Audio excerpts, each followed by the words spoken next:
In looking at this integral, I see the product of two functions of x, so I immediately think about integration by parts.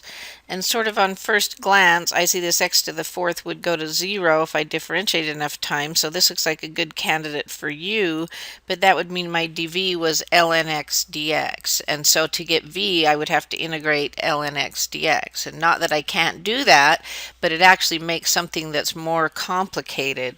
So that maybe motivates me to try maybe the other way around. What if I called this u and my dv would be my x to the fourth dx? And why I might want to try that, as I differentiate ln x, then I just get 1 over x, and that may be easier to work with than combining with my x to the fourth. So let's try that.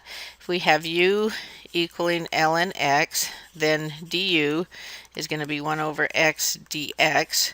And if dv is x to the fourth dx, then v would have been 1/5 x to the fifth.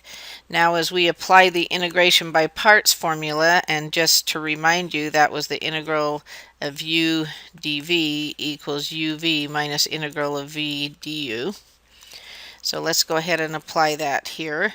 So we have uv, so that's going to be 1/5 x to the fifth ln x minus the integral of v, which was 1/5 x to the fifth du, which was 1 over x dx.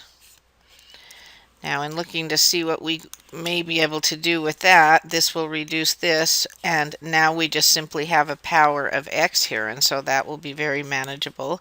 So I have 1/5 x to the fifth ln x, and then minus, we'll go ahead and put this 1/5 out in front, and then we just need to integrate x to the fourth, and so that's actually going to generate another 1/5, so we'll make this a 25th, and then x to the fifth plus a constant.